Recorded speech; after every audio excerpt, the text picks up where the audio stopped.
Hoje nós vamos olhar uma passagem de escrituras no livro de Lucas, capítulo 24.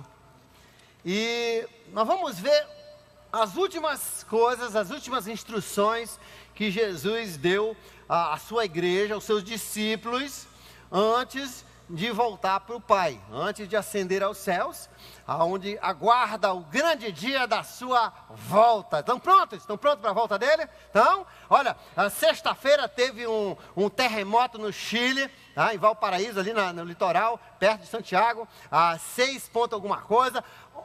Hoje teve uma em São Francisco, 6 ponto alguma coisa, como não tem 25 anos, tem um vulcão esperando explodir. Você está pronto? A vinda do Senhor, o Senhor já está nos últimos. Eu não sei nem por que acrescentaram 5 minutos nesse jogo, né? Porque tem pessoas que ainda precisam de Cristo, mas o negócio está para estourar e Gaza não está resolvendo coisa nenhuma, né? O negócio está pegando ali e tudo isso está profetizado. E essa semana eu estive, segunda e terça-feira, com alguns irmãos num congresso em Londrina. E lá eu tive o privilégio de conhecer um pastor, um dos 2 pastores mais influentes do Egito. E ele tinha vídeos, inclusive alguns que não podiam ser, né? Ele só fechou ali, não deixou ninguém nem filmar com o celular, porque senão complica a vida dele, do que está acontecendo ali entre os crentes, secretamente, em lugares que você não imagina. O Egito está alcançando ali no Iraque, ali dentro da Síria. E ele falou sobre todo o ISIS, né, que está matando o crente à torta à direita. O ISIS é um inimigo terrível do Evangelho. E o que está fazendo com o cristianismo, naquela igreja da caverna, que não, você não foi visitar não, nós não fomos naquele, foi na outra viagem. A gente foi lá com, quem é que foi comigo na igreja da caverna lá?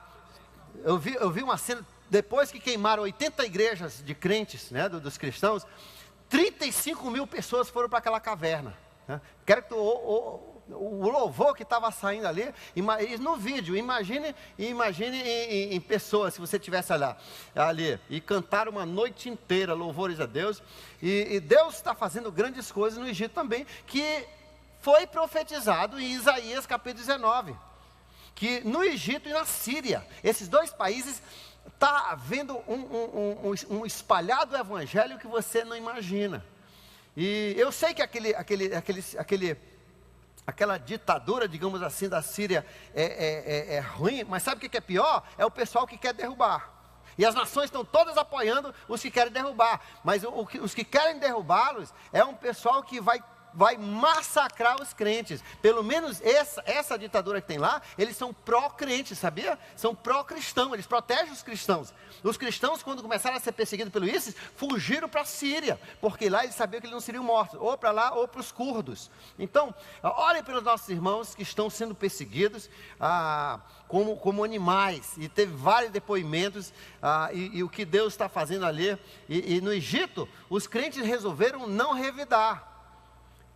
Os muçulmanos quiseram até proteger, alguns muçulmanos simpáticos, pró-cristão, né?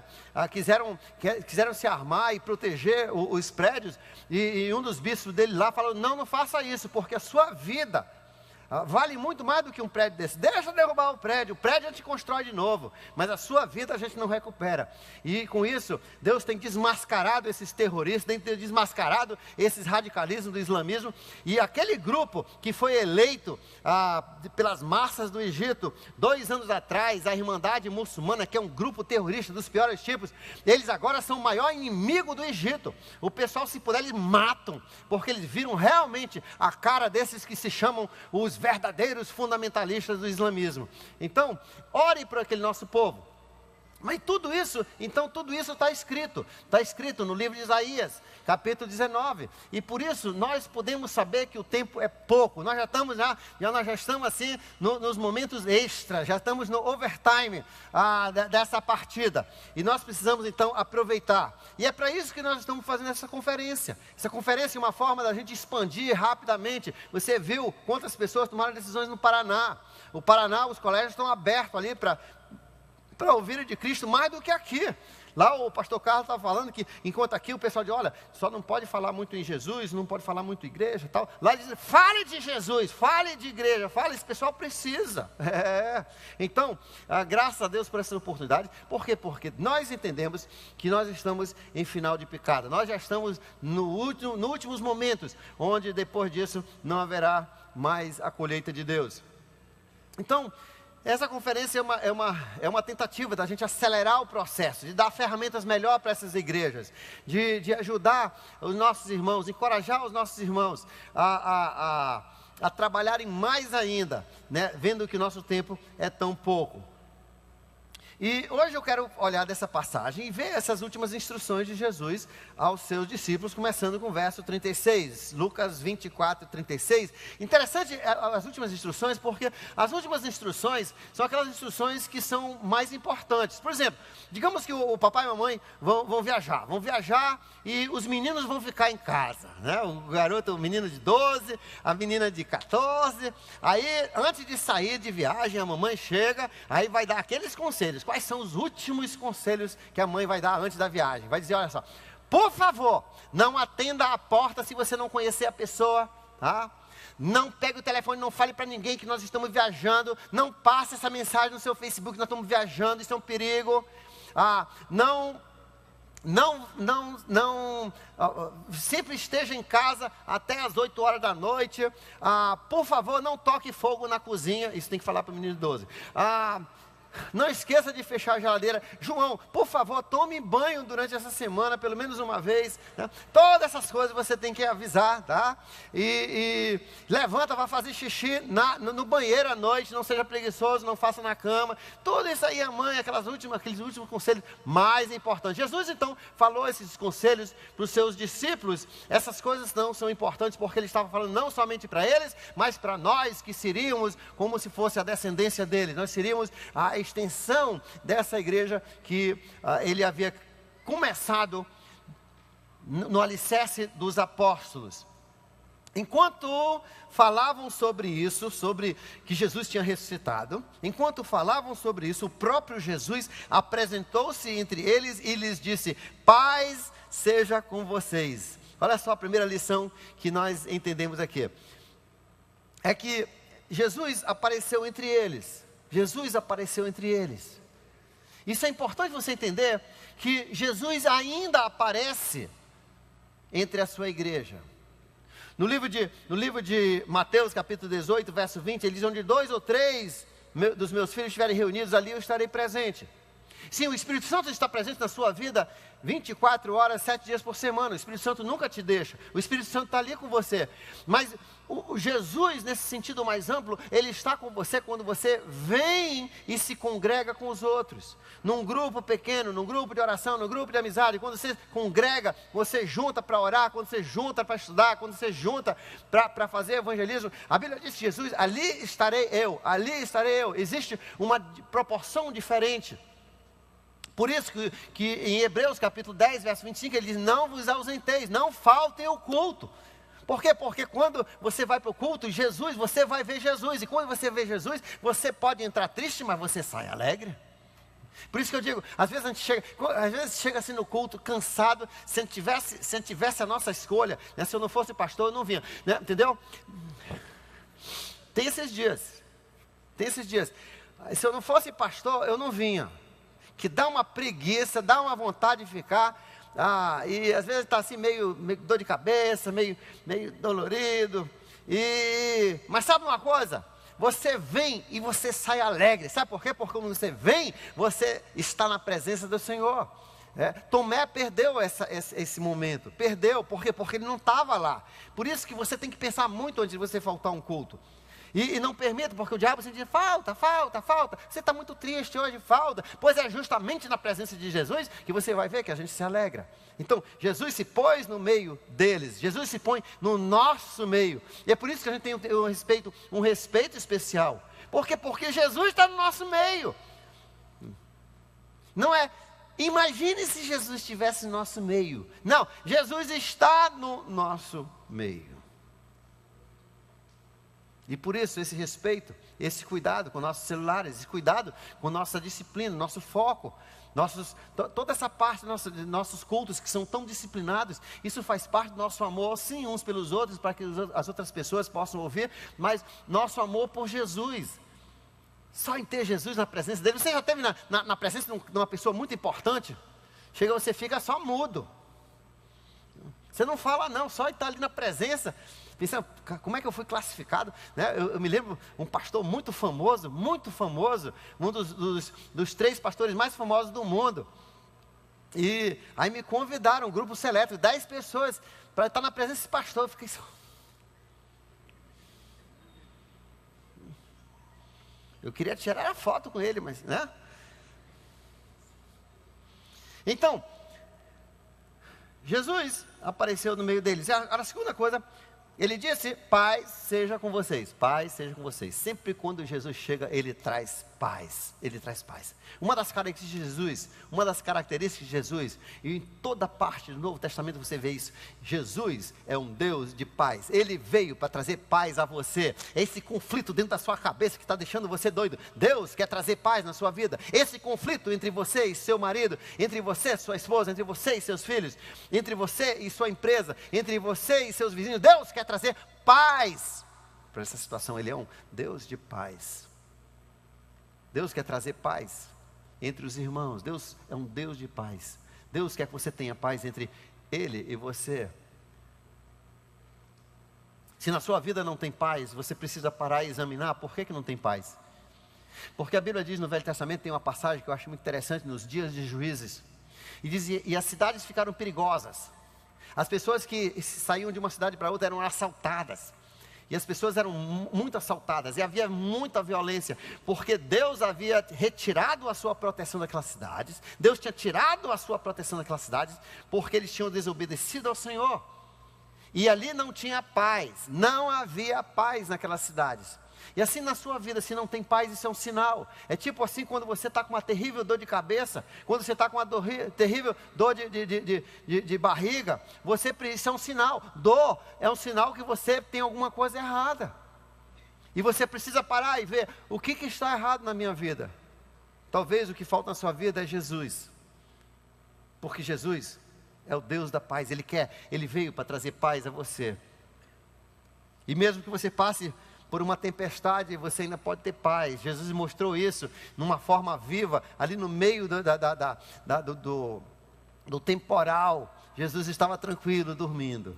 Ninguém estava ali tranquilo, mas Jesus estava dormindo ainda. Sabe por quê? Porque Jesus é o Deus da paz, e Deus quer que você durma junto com Ele, que você tenha paz na sua vida, independente, né, das turbulências, das perturbações, dos problemas, das dificuldades que você passa. Deus é um Deus de paz. E Jesus disse, então, olha só: a minha paz seja com vocês. Inclusive no livro de Colossenses, capítulo 3, verso 15, ele diz que a paz de Jesus é o árbitro do nosso coração. Muitas vezes você está tentando decidir alguma coisa e você não tem paz, né? Você não tem paz. Às vezes aquela pessoa, né, pediu para namorar com você lá na sua empresa, e você está ali, e você não tem paz. Então não namore. Não namore porque você não tem a paz de Cristo na sua vida, né? Sim, depois de você olhar as escrituras e ver se está tudo legalzinho, e está tudo legal, mas você não tem aquela paz, não faça.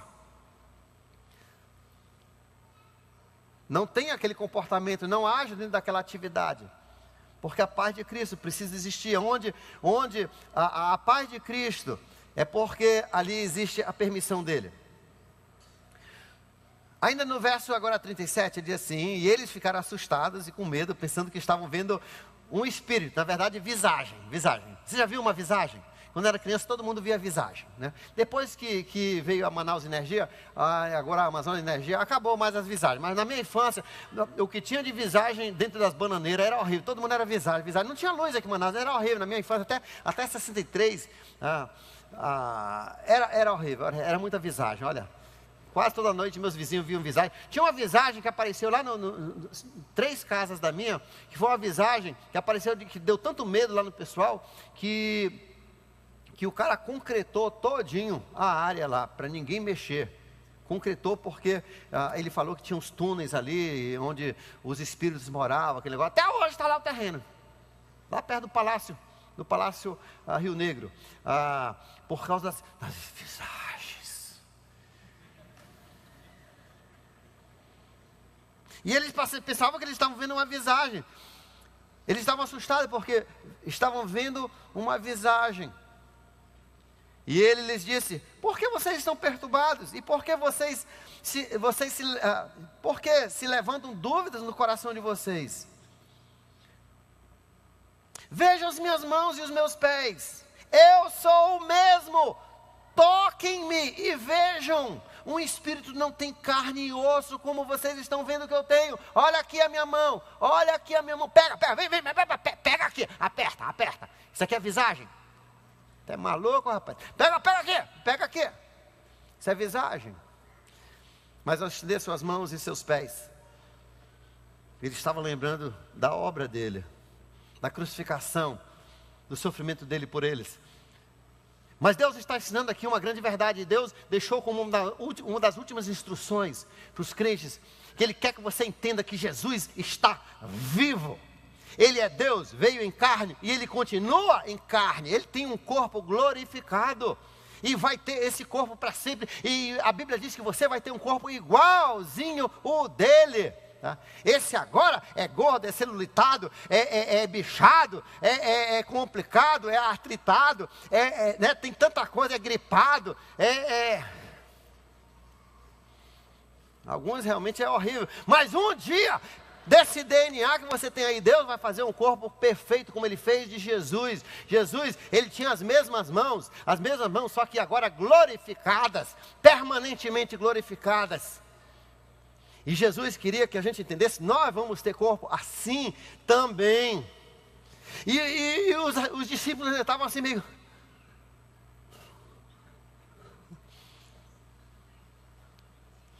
Às vezes eu zombo deles, mas tenho certeza que eu seria igualzinho.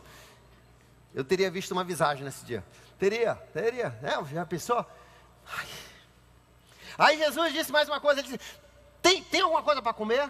Olha só, Jesus queria deixar bem claro para eles que Ele estava vivo, era Ele mesmo, não é outro. Ele não é uma reencarnação, é Ele mesmo, em corpo, espírito, osso, está aqui, é o mesmo, e você vai ser o mesmo. E um dia nós vamos poder tocar nas mãos de Jesus, um dia nós vamos poder abraçar e beijar os pés de Jesus.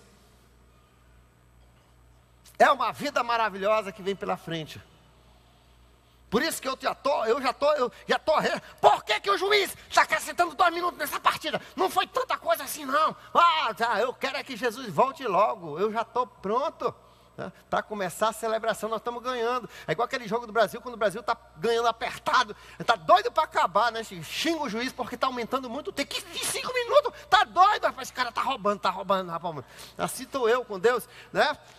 Está na hora de acabar, mas eu entendo que a Bíblia diz que esses 5 minutos que Ele acrescentou é porque Ele ama e não quer que nenhum homem pereça. Ele não quer que você pereça e você que ainda não tem Jesus.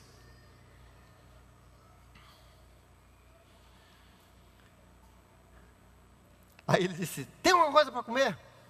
Desde lá os crentes estão comendo. Aqui na nossa igreja, né? Por isso que eu sei que a nossa igreja é de Jesus. Porque aqui você faz uma reunião de um grupo de oração, tem comida. Tem um grupo de amizade, tem comida. Olha, hoje nós vamos ter ministério. Ministério significa trabalho. A gente vai lá, o que tem? Tem comida, né? Aí chega na igreja, tem pizzaria. Vai para o outro lado, tem hoje à noite me ofereceram tanta comida. Não, por favor, não quero mais não, né? Quero mais, já tomei baré, já comi bolo de chocolate, já comi pizza. Ainda vou comer mais depois. Por quê? Porque isso é crente. O crente tem que comer muito. Você pode ver que o crente entra todo magro, né? A pessoa, quando ele aceita Cristo, está todo magro, né? Aí daqui um pouco está uma benção. É a benção, irmão. É a benção.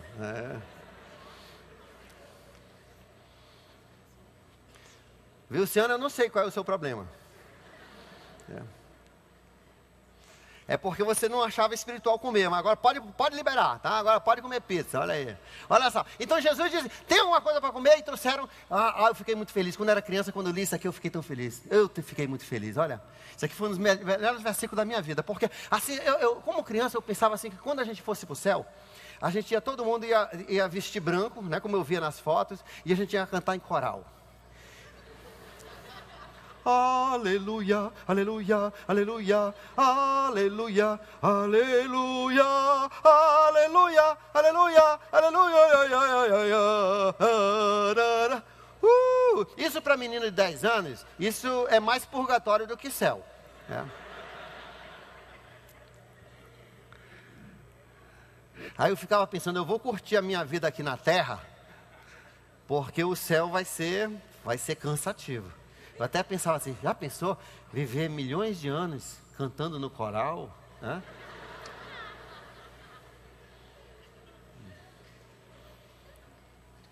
Mas um dia eu li esse versículo. Tem alguma coisa para comer? Aleluia, Senhor! No céu nós vamos comer. E tem mais, olha, tem peixe aqui. Jesus comeu 2 vezes peixe e 1 vez pão, que nós sabemos aqui. Ele tinha que comer, ele tinha corpo humano. O corpo humano tem que comer. Né? E comeu peixe assado ainda. Uau! Eu fiquei muito feliz. Desse tipo de vida eterna, eu quero. E deram-lhe um pedaço de peixe assado, e ele comeu na presença deles, para eles entenderem que ele era gente, porque ele quer entender que você vai ser gente por toda a eternidade. Não vai ser fantástico? Né? Já pensou a gente ter uma vida onde a gente não pode abraçar? Vou abraçar aqui os meus amigos.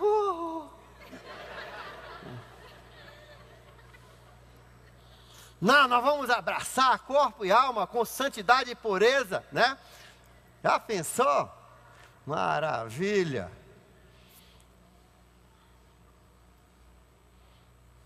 Às vezes eu até fico pensando assim, não vou dizer isso não, que aí vai ter muita gente querendo ir para o céu logo. Então ele diz assim, tem uma coisa, por quê? Porque Jesus queria deixar bem claro isso. A vida eterna é essa vida que Deus criou, só que perfeita. Nós não vamos ter mais dor de cabeça, nós não vamos ter mais dor de cotovelo, nós não vamos ter mais dor de nada, entendeu? Dor de chifre, dor de nada, nós não vamos ter mais nada disso. Vai ser uma vida fantástica. E a primeira coisa que Deus vai fazer, Ele vai acabar com o casamento, porque casamento só dá problema, você já viu? Primeira coisa, eu acho interessante, o pessoal diz, poxa, outro dia alguém estava falando que quando faz reunião de oração, né, que começa a discutir o céu, aí as recém-casadas que tem menos de 1 mês, e no céu não vai ter casamento, não vamos ser casadas, como aqui não vão ser dadas de casamento. Agora o pessoal que já tem mais tempo de casado, glória, né? Olha só.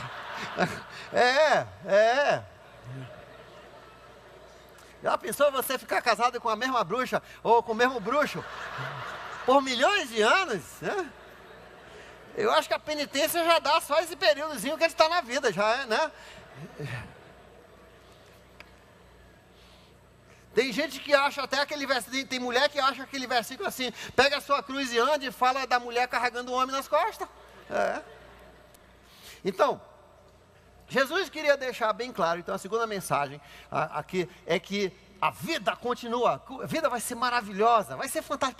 Por isso pessoal, gente, mulherada, outro dia, caramba, às vezes assim, me dá raiva, depois me dá pena. Eu não sei se eu bato ou se eu choro, né? A pessoa diz, eu vou casar. Aí quando eu vi, já está meio infeliz, e se casar, eu acho só ela vai se matar. Porque a pessoa não ia dar certo. Gente, a vida vai ser legal. Não se apresse. Né? Sirva a Deus, não fique esperando casar. Por isso que eu tenho raiva daquela música. Como é que é aquela música que os jovens cantam? De esperar? Né? Como é que é? Valeu a pena esperar, valeu a pena esperar. Quem valeu a pena esperar? Quem esperava, você não devia estar esperando mesmo, você devia estar trabalhando. Entendeu como é a coisa? Aí a pessoa fica todo, então o que você está fazendo? Eu estou esperando meu marido, isso aí não é ministério. Tá? Você tem que servir a Deus. Você só vai ter uma vida para servir a Deus. E o resto da vida, sabe como é que eu... Agora eu vou falar o que eu não ia falar. Mas eu vou falar porque eu quero encorajar o coração de todas essas meninas, todos esses homens. Eu vou falar.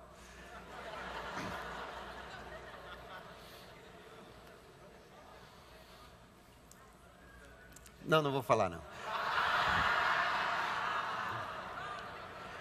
Eu tenho que estudar mais a minha teologia antes de falar esse comentário, porque esse comentário vai longe, vai ser tão gostoso que todo mundo, né, o pessoal nunca vai esquecer, não vão lembrar mais nada da mensagem. Então vamos lá.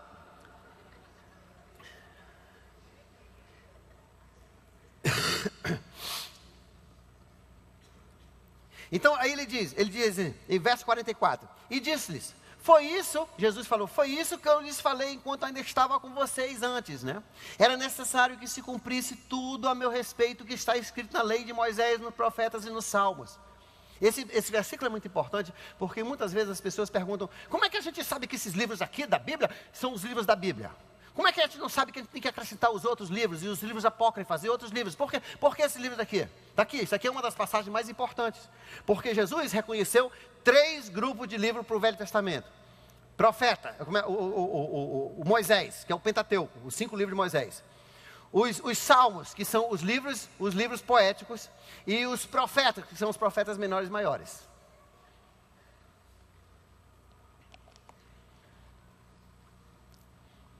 E a Bíblia diz que todos esses falam de Jesus. No livro de João, capítulo 5, verso 39, ele diz, vocês examinam as escrituras, achando que vão achar vida eterna nelas, e são elas que falam de mim. Todos os salmos praticamente, dos 150, eu acho que 135 falam de Jesus. É uma grande pesquisa para o seu estudo bíblico. Em cada salmo, tente procurar Jesus. É tipo aquele procura-se o Wally, sabe tem aquele monte de gente. Os salmos são assim, procura-se Jesus. Aí você vai, e você vai ver ou um milagre, ou uma palavra que ele falou, alguma coisa que ele fez, alguma coisa você vai ver em todos os salmos. É uma pesquisa fantástica. E também nos profetas. Os profetas falam muito sobre, como eu falei agora, Isaías 19, fala do que está acontecendo no Egito e na Síria, agora mesmo, preparando para o dia do Senhor. Então, todos esses falam de Jesus, falam da sua obra. Ele continua dizendo assim, então lhes abriu o entendimento para que pudessem compreender as Escrituras. Olha só, que fantástico. Verso 45. Quando você aceita Cristo, além de você receber o Espírito Santo, Deus te dá para todos os filhos dele, uma capacidade especial. Você recebe o dom de entender as Escrituras. Você entende as Escrituras. Você tem a capacidade de entender as Escrituras. Deixa eu contar uma história. Quando eu fazia meu doutorado, alguns séculos atrás, eu tinha uma colega que dava aula comigo. E no decorrer daqueles 4 anos que a gente trabalhava junto, eu pude evangelizar. E primeiro ela era meio assim, agnóstica e tal. Mas no final, ela um dia aceitou Cristo. Ela aceitou Cristo.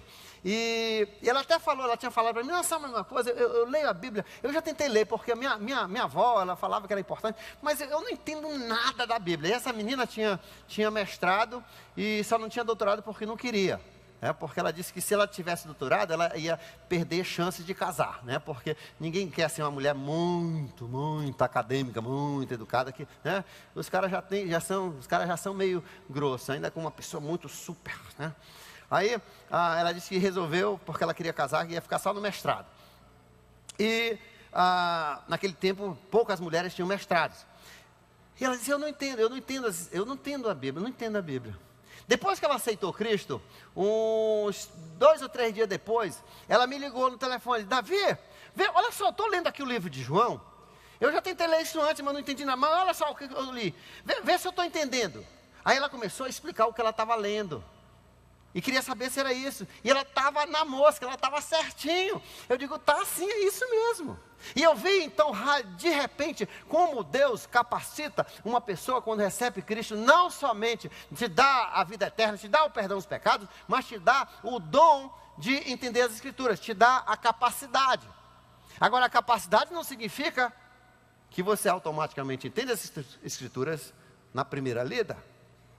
Por exemplo, Você se lembra quando você não sabia ler? Quantos se lembram quando você era pequeno e não sabia ler? Você já nasceu lendo? Não. Você não lê ainda? Não. De qualquer forma, eu me lembro quando eu tinha assim uns 4 anos e meio, e todos os meus irmãos já estavam lendo. Todos eles já eram eruditos, já tinha até doutor do ABC, entendeu? E eu, coitado, era um analfabeto. E eu via eles lendo, eu via eles estudando. Eu queria tanto ser um cara acadêmico também. Aí eu chegava com a minha mãe: mãe, me ajuda, me ensina a ler, me ensina a ler, me ensina a ler, né? Mas na verdade tudo era para mim, era só status, né? E me ensina a ler. Aí ela botava para ler. Beababá, beababá, babá, secacá, babacá, né? Aí eu lia e aí às vezes eu cansava. É muito difícil. Aí uma vez ela me puniu, olha, porque eu reclamei muito. Ela disse: então você vai ficar 1 mês que eu não vou te dar aula.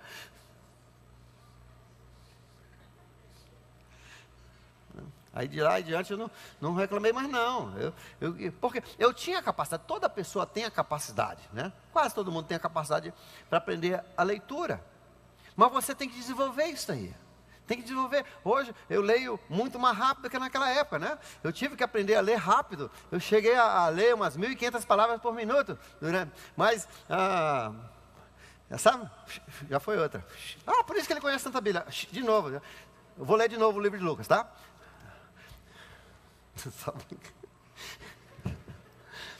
E a gente tem essa capacidade. Você tem a capacidade de ler até umas 1.500 palavras por minuto, tá? Mas exige muito treino. Chega, dói aqui, ó, no olho. Mas você tem essa capacidade. Mas você desenvolve. Assim também, Deus tem dado a você a capacidade, mas você tem que desenvolver isso. É por isso que nós temos Sinib. Por isso que lá no Nova Kids, hoje eu fiz parte da cerimônia no primeiro culto, tá, do Top Kids, aquelas crianças que receberam ali aquele presente porque decoraram os 3 versículos durante 8 semanas, fizeram as suas meditações. Que maravilha! E essas crianças vão ter uma aptidão mais rápida, mais aguçada, porque eles já estão desde agora aprendendo ali, através da Bíblia Intelecto e das outras atividades, a entender a palavra desde jovem. Eles já estão desenvolvendo isso.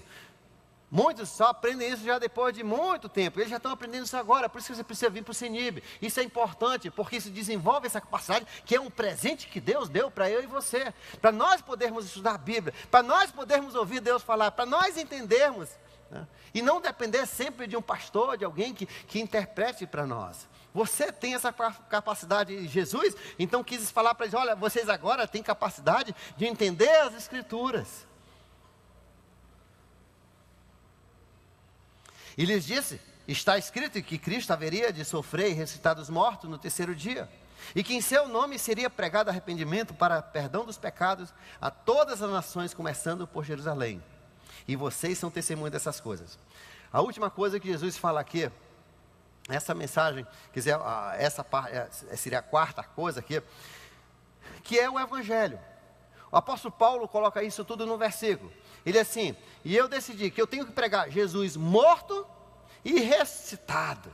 Jesus morto, ressuscitado. Jesus, Deus, vindo em carne, morreu pelo pecado do mundo, pelos meus pecados. Ressuscitou ao 3º dia.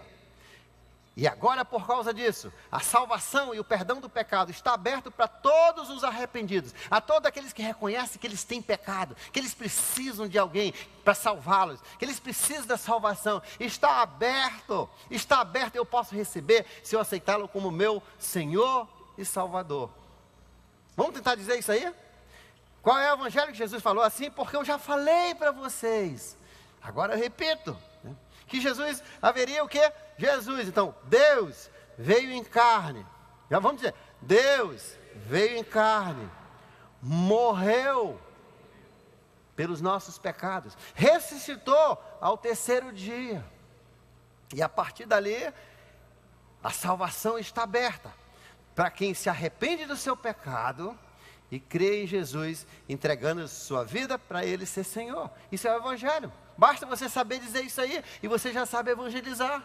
né? E você pode usar muitos métodos diferentes. Eu gosto de usar desenho, você sabe, mas tem o home cube, outras pessoas gostam de usar outras coisas. Mas o evangelho é esse: Jesus, Deus, veio em carne, veio ao mundo, morreu por nossos pecados, ao terceiro dia ressuscitou, e agora com a sua morte pagou o pecado de toda a humanidade, e a salvação está aberta para todo aquele que nele crê, que se arrepender, a Bíblia diz, ou que reconhece que precisa dessa salvação, e fizê-lo o Senhor da sua vida, Senhor e Salvador. Então, esse evangelho, Jesus quer deixar bem claro, isso aí é o meio da salvação. Não é lei, não é guardar a lei, não é penitência, não é pagar seus pecados pela terra, não é pagar oferta para pagar seu pecado, não é fazer sacrifícios para pagar seus pecados, não é queimar vela para pagar seus pecados, tá? Não é fazer coisa, é isso aqui, salvação vem através de Jesus. Aí ele diz em seguida, ele diz: e vocês são testemunhas dessas coisas. E vocês, quem são os vocês? Eles e nós. Eles e nós. Assim como naquela oração de João, capítulo 17, ele diz, na capítulo 17, 20 ou 17? 17.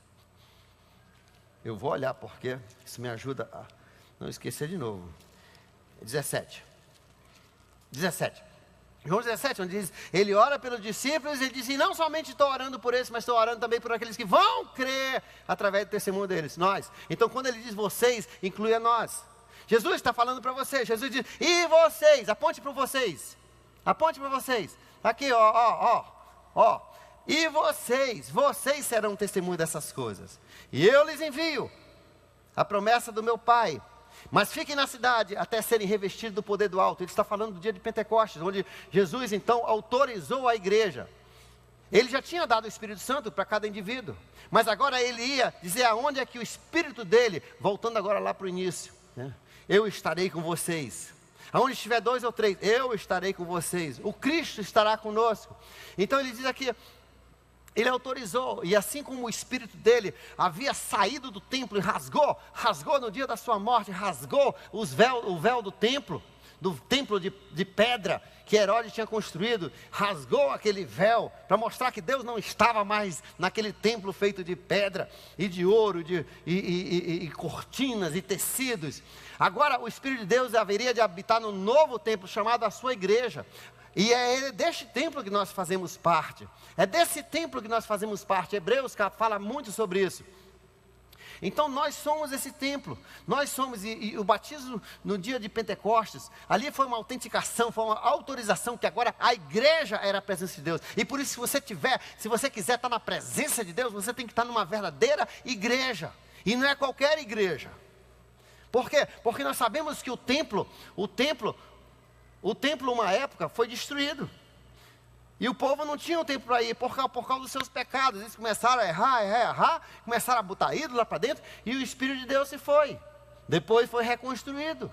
E assim também, você escolhe um lugar onde Deus é centro, onde a palavra de Deus é falada. E nessa igreja você vai encontrar a presença de Deus. No livro de Apocalipse, ali Jesus ameaça, ele diz, eu vou arrancar a luz daquela igreja, se vocês não corrigirem esses erros, essas heresias. Então, mas nas igrejas que seguem as Escrituras, que creem em Jesus, que seguem Jesus, que têm Ele como prioridade em suas vidas, ali a presença de Deus se faz quando o povo se reúne. E é por isso que a gente sai daqui alegre. E é por isso que você não pode perder um momento desse. E é por isso que vai ser bom você vir na quinta, na sexta, no sábado. Por quê? Porque você vai ver a presença de Deus e de uma forma diferente, porque você vai ter outras facetas de Deus, porque vem pessoas de outros lugares, com outras mensagens, com outras experiências, mas que fazem parte de uma mesma igreja. E eu lhes envio a promessa do meu Pai, fique na cidade até que isso aconteça. Aí veja só no verso 50, aí tendo levado nas proximidades de Betânia, Jesus ergueu as suas mãos e os abençoou. E a Bíblia diz que então, ele diz assim, e os deixou e foi elevado para os céus. E eles o adoraram e voltaram para Jerusalém com grande alegria. No livro de Mateus, capítulo 28, nós temos uma descrição desse mesmo evento. E a Bíblia diz que quando Jesus foi, deixa eu ler para você. Quando Jesus foi levado, último capítulo de Mateus. Quando Jesus foi levado, e foi levado numa nuvem, ele estava abençoando, e continuou abençoando, já estava subindo na nuvem, estava abençoando o povo, e Deus continua abençoando você lá do alto. Deus abençoa você. Hoje à noite mesmo eu estava falando com uma família que vinha no ônibus, e os assaltantes entraram, e assaltaram todo mundo, e o assaltante, sem querer, bateu até no rosto da menina, mas não tocaram. Assaltaram todo mundo, menos as duas que estavam vindo para o culto. Deus continua abençoando. Deus continua com sua mão. Eles estavam olhando lá para o céu e de repente apareceram 2 anjos. No livro de Atos, capítulo 1, diz que aí eles estavam olhando, tipo uns babacas lá. Aí os dois, o que vocês estão olhando?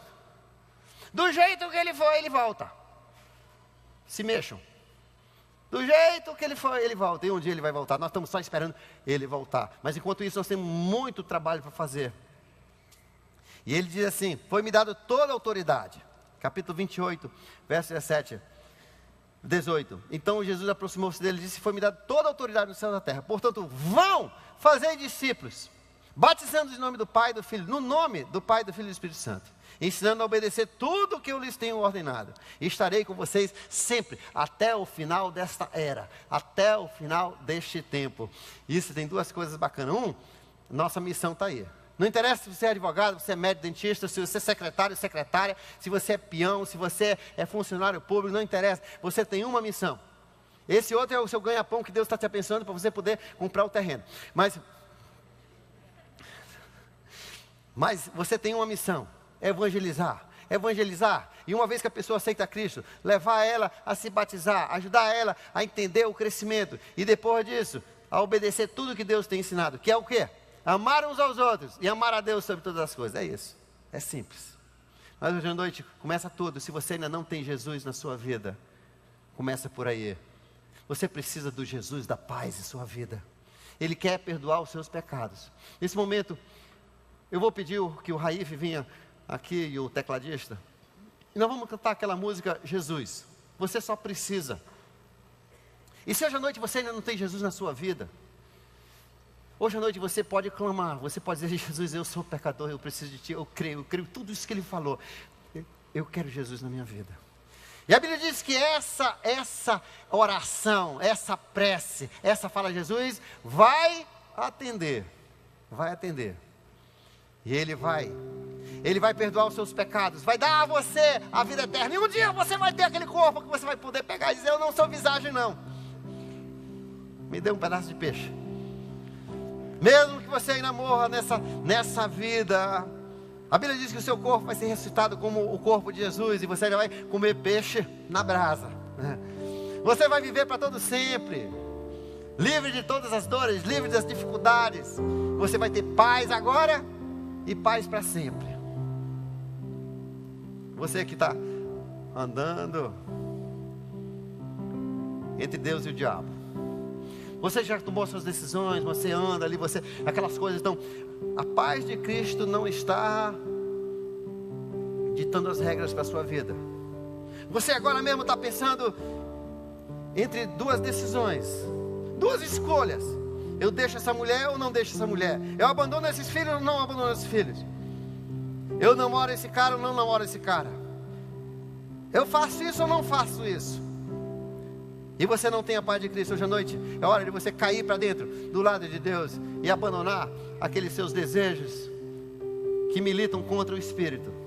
É hora de você, durante esse momento agora de apelo, de você dizer: Deus, me perdoe até por ter pensado em pular para o lado do diabo. Senhor, me perdoe, eu quero te servir, Tu tens me incumbido de um grande trabalho, Senhor, eu quero ser Teu servo.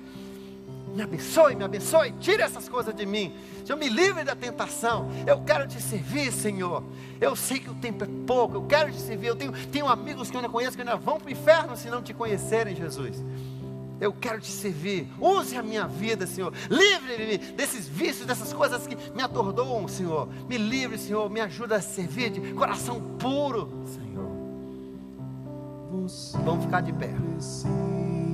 enquanto oramos, cantando baixinho. Eu vou pedir que os pastores venham aqui na frente. E se hoje você quer aceitar Jesus, se hoje você quer entregar sua vida a Jesus, eu vou pedir que você peça licença às pessoas desse lado. Venha para Jesus. Resolva isso hoje. Resolva a sua vida eterna hoje. Receba o perdão de Jesus. É por isso que Ele veio, morreu e ressuscitou. Ele quer dar a você essa paz em sua vida. Ele quer dar a você a vida eterna. Se hoje você quer aceitar Jesus, venha agora. Nós não vamos demorar não. Se você está preso no pecado, um desses pastores vai marcar alguém com você para ajudar você a lutar contra isso. Orando com você, lutando com você. Nós não temos mais tempo para ficar brincando na meleca desse mundo. Está na hora da gente fazer a nossa vida valer. Seja qual for a decisão que Deus tem para você hoje, faça a decisão, peça licença, venha, publique isso, porque quando a gente publica, a gente é mais certo de cumprir. Então aproveite esse momento na presença de Deus, porque Jesus está presente aqui. E aquilo que você falar, Ele vai confirmar no seu coração. Vem agora. Poder neste nome, Jesus, vida transformou.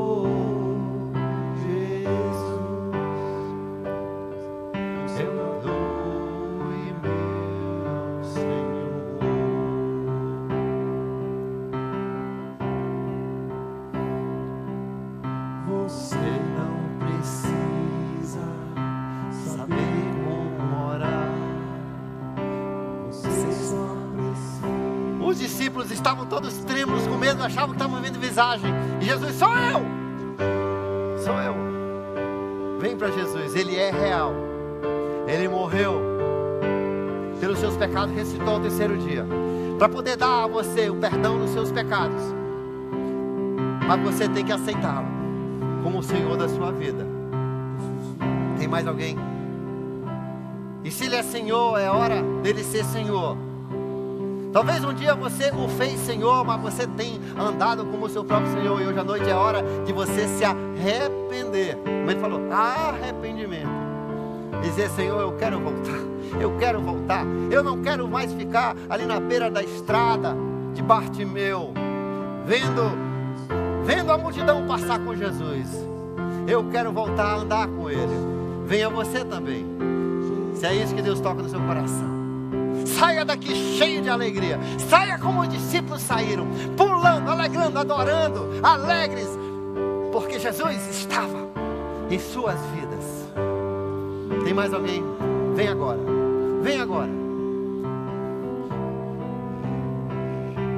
Jesus, você ama esse homem?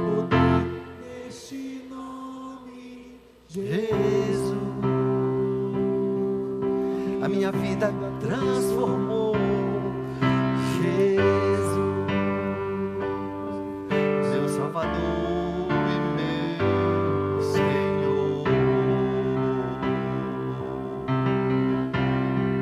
Mais uma vez.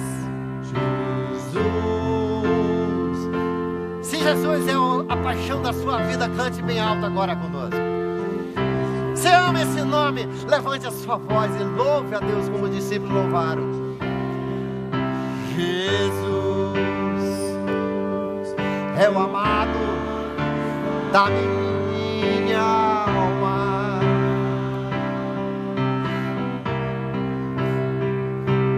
Jesus, há poder neste nome. Ele te abençoa, Ele te protege contra os assaltantes, contra o fogo, contra o vírus, contra a ebola. Ele te abençoa lá das nuvens.